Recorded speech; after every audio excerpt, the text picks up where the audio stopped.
końcu nadszedł czas na kolejny odcinek Fantastycznych Fundamentów.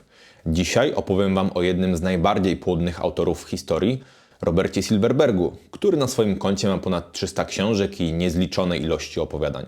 A z tej szerokiej bibliografii wybrałem dla Was powieść W dół do ziemi, chociaż najwięcej czasu poświęcę jej graficznej adaptacji, która, na całe szczęście nieudanie, próbowała swego czasu odwieść mnie od zapoznania się z twórczością tego autora. Zapraszam.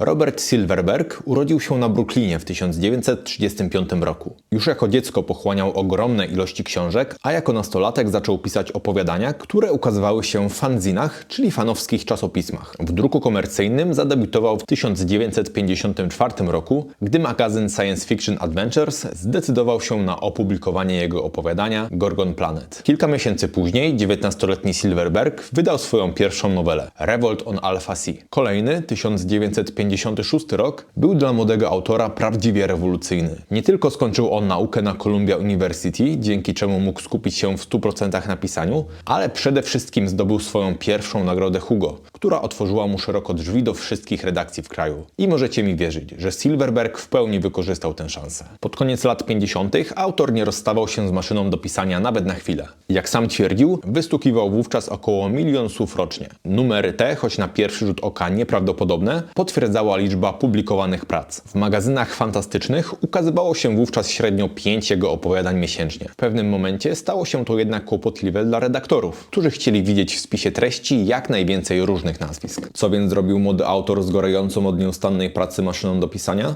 Zaczął publikować pod różnymi pseudonimami. Szacuje się, że w całej karierze Silverberg wydał więcej prac pod fałszywymi nazwiskami niż pod swoim własnym. Bardzo więc możliwe, że spotkaliście się kiedyś z jego pracami, nawet o tym nie wiedząc. Przełom lat 50. i 60. przyniósł załamanie na rynku pulpowych magazynów, z których Silverberg czerpał większość zarobków. Nim literackie środowisko science fiction podniosło się po tym ciosie i obudziło w nowej, dojrzalszej rzeczywistości, bohater naszego dzisiejszego odcinka zwrócił się ku innym gatunkom. Przez kilka lat tworzył książki popularno-naukowe, kryminały i przede wszystkim nowelki erotyczne, których zdążył wydać blisko 200 sztuk. Wszystkie pod pseudonimem Don Elliot. Oczywiście Silverberg nie porzucił wówczas twórczości science fiction na stałe. Wręcz przeciwnie, jego największe sukcesy miały dopiero nadejść. W połowie lat 60. w literaturze science fiction rozpoczęła się tak zwana nowa fala, która odznaczała się eksperymentalnym podejściem do pisania oraz głębszym naciskiem na psychologiczne i społeczne aspekty. Dojrzalszy charakter twórczości nie miał jednak wpływu na płodność autora, gdyż dalej tworzył on w zatrważającym tempie około 50 000 słów tygodniowo. Silverberg szybko stał się jedną z czołowych postaci nowej fali. W 1969 roku zdobył nagrodę Hugo za nowelę Skrzydła Nocy oraz Nebulę za opowiadanie Pasażerowie. W czasie kariery sięgnął po liczne wyróżnienia w świecie fantastyki, w tym najważniejsze: 4 nagrody Hugo, 3 Locusy i 6 Nebuli, co ugruntowało jego pozycję jako jednego z najwybitniejszych twórców gatunku. Dziś Silverberg ma już 90 lat. Swoje ostatnie prace wydał na samym początku XXI wieku. Do jego najważniejszych utworów należą m.in. Człowiek w labiryncie, Umierając żyjemy, Księga czaszek czy cykl Madripoor. My natomiast skupimy się na książce pod tytułem W dół do ziemi, wydanej po raz pierwszy w 1970 roku. A że zawsze warto wpleść polski wątek, kiedy tylko nadarzy się ku temu okazja, to zacznę od tego, iż utwór ten bardzo mocno czerpie z jądra ciemności Josepha Conrada. Dla tych, którzy spali na lekcjach polskiego albo już zwyczajnie nie pamiętają, Jądro ciemności to klasyka światowej literatury, poruszająca m.in. tematykę europejskiego kolonializmu w Afryce. Innym ważnym elementem tej powieści, podobnie jak w książce Silverberga, jest podróż w głąb nieznanego, będąca metaforą odkrywania ludzkiej duszy i istoty jego natury. Oba dzieła splata postać Jeffa Kurtza, który odziedziczył nazwisko po enigmatycznej postaci z jądra ciemności, stojącej w samym centrum tej XIX-wiecznej powieści. Jak wspominałem we wstępie, skorzystam dzisiaj z wyjątkowej okazji, aby opowiedzieć Wam o książce Silverberga, opierając się o jej, moim zdaniem mocno nieudaną, adaptację. A dokładniej spróbuję Wam nakreślić, czym W dół do ziemi jest, mówiąc o tym, czym na pewno nie jest. Jednak by nie wyjść na ignoranta, od razu zaznaczę. Tak, wiem, czym jest adaptacja i z jakimi wyzwaniami się wiąże. Najpopularniejsze adaptacje to oczywiście ekranizacje książek. Gdy przybierają formę serialu, nadal można wiernie odwzorować najważniejsze sceny. Jednak gdy adaptacja trafia na duży ekran, pojawiają się nieuniknione kompromisy. Ograniczenia czasowe i budżetowe zmuszają reżyserów do poszukiwania zgrabnych rozwiązań. W praktyce oznacza to często spłycanie lub modyfikację pewnych wątków oraz przenoszenie kluczowych fragmentów fabuły w tło akcji, co skutkuje często słyszalnym na kinowej sali komentarzem „w książce było inaczej”. W przypadku powieści graficznych ograniczeniami są przede wszystkim budżet oraz czas. Ilustratorzy potrzebują sporej ilości czasu na tworzenie kolejnych ręcznie wykonywanych grafik, a wysokie koszty papieru i kolorowego druku uniemożliwiają wierne przeniesienie dzieła w formie 1:1. Dlatego, podobnie jak w filmie, niektóre wątki trzeba skrócić, przebudować lub całkowicie pominąć. Moim zdaniem adaptacje nie powinny jednak zmieniać istoty materiału źródłowego, a miarą sukcesu jest to, czy po zapoznaniu się z nimi odbiorca zyska chęć skonfrontowania się z oryginalnym dziełem, dostrzegając jego głębie i niuanse.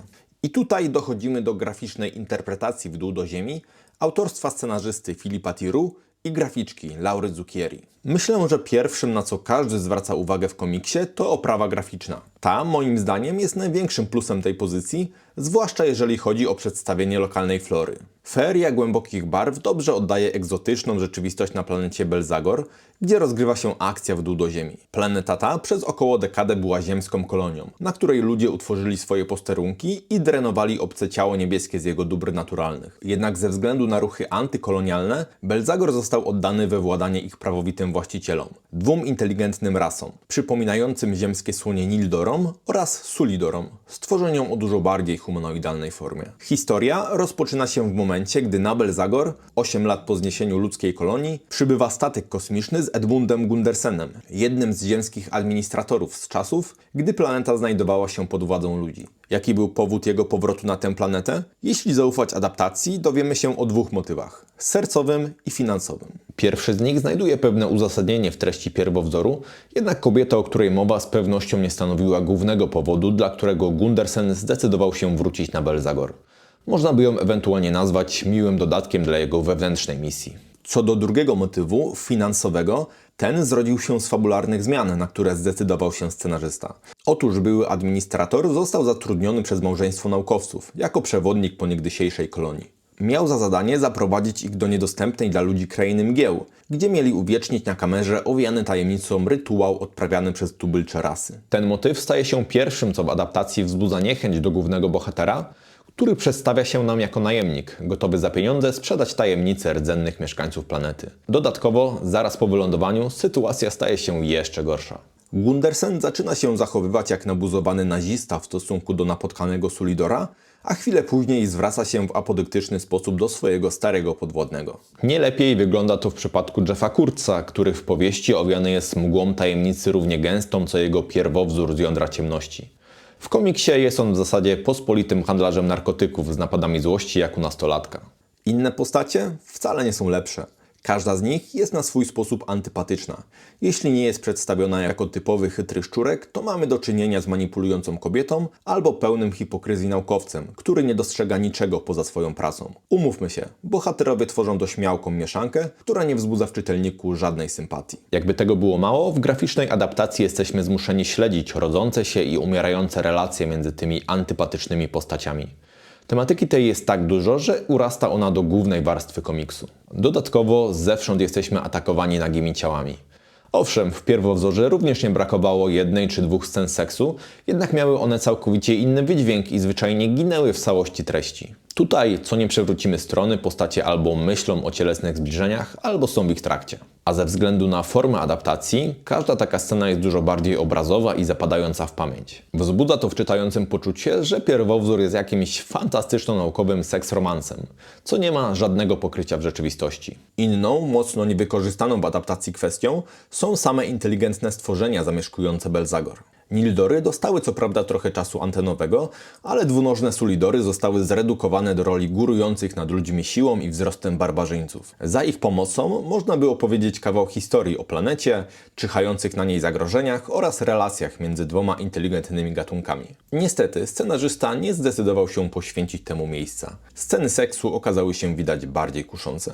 Z szacunku do Was nie będę rozwijać wątku tajemniczego rytuału na Belzagorze, ponieważ mogłoby to zdradzać zbyt wiele z fabuły. No i nie wydaje mi się, żeby którykolwiek z tych przykładów stanowił jakiś narzucony mus ze względu na formę adaptacji, a nie świadomy wybór scenarzysty. Zbierając to wszystko do kupy, dostajemy przygodową historię z elementami erotyki i zakazanej tajemnicy na obcej planecie. Kiedy czytałem ten komiks po raz pierwszy, jeszcze przed sięgnięciem po pierwowzór, miałem mieszane odczucia. Z jednej strony gołym okiem było widać, iż wiele istotnych treści zostało pominiętych, ale naprawdę niezłym ilustracjom udało się załagodzić moje obawy o to, że historia została nazbyt uproszczona. 2 lata później, po zmierzeniu się z pracą Silverberga, ponownie sięgnąłem do adaptacji i muszę Wam przyznać, że momentami byłem więcej niż rozczarowany. Każda zmiana w fabule i narracji działała na jej minus, rzucając niekorzystne światło na oryginał, który nie bez powodu zaliczany jest do klasyki science fiction. To oczywiście nie pierwszy i zapewne nie ostatni raz, gdy adaptacja zniekształca i upraszcza pierwotne dzieło. Jeśli jednak na okładce widnieje wytłuszczone nazwisko oryginalnego autora,